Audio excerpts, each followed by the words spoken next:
কবিতার মতো কোমল এক জীবন, অথচ শুরুতেই শেষ হয়ে গেল তার গল্প।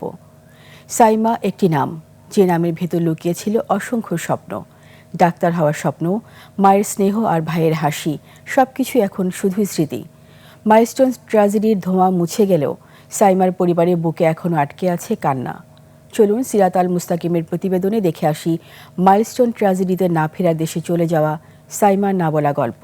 ন্যাচারাল ব্যাকটেরিয়ালাইসিসের সুরক্ষায় ফ্রেশ ও অ্যাক্টিভ সব সময়। এখন ধুলাবালি জীবাণু ঘাম ক্লিন বোল্ড। রিমার্ক। সাইমা, আমি একটি রাইমস বলবো। Are you sleeping?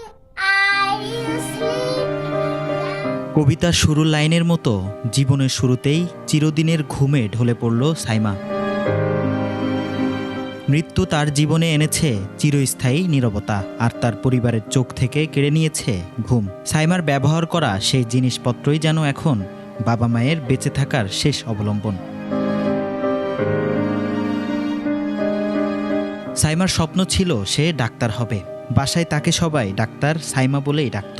ছোট্ট এই টেবিলে বসেই ডাক্তার হওয়ার স্বপ্ন বুনত সে, কিন্তু আজ এখানে জমে আছে শুধুই শূন্যতা। টেবিলে আমি বসি না এখনো, পড়ার দিকে আমার এখনো খেয়াল হয়, মন বসে না এখনো। আমার বোন মারা গেছে, আমি একা একা পড়বো এই টেবিলে বসে। সাইমার স্মৃতি এখন তার মা বাবা আর ভাইয়ের কাছে বেঁচে থাকার সম্বল। শেষ মুহূর্তের ফুচকা খাওয়ার বাইনা আর স্কুলে যাওয়ার আগ মুহূর্তের আদর চিরকাল কাঁদাবে মা রিনা আক্তারকে। আমার মেয়েরে আমি 6টা বাজে 7:30টাতে ডাক দিছি, ওর 8টাতে ক্লাস। এমনি একা ঘুমের থেকে উঠে না, ওরে আদর কইরা চুমা দিয়া ঘুম থেকে উঠার লাগে। সেদিন ও একাই উঠছে, আমি একটা ডাক দিছি পরেই উঠা নিজে নিজেই ব্রাশ টাশ করে ফ্রেশ হইয়া আমার কাছে আমি নিজে ওর ড্রেস পরাইছি, মাথায় 2টা চুলে 2টা বেনি করছি, মাথায় ক্লিপ লাগাইছি, পর নিজ হাতে ওর আমি ভাত খাওয়াইছি।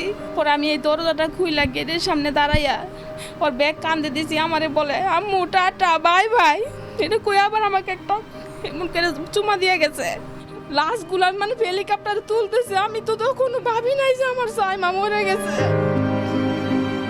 সাইমার মতো বুকের মানিকদের হারানো পরিবারগুলো বিচার চেয়েছেন সরকারের কাছে।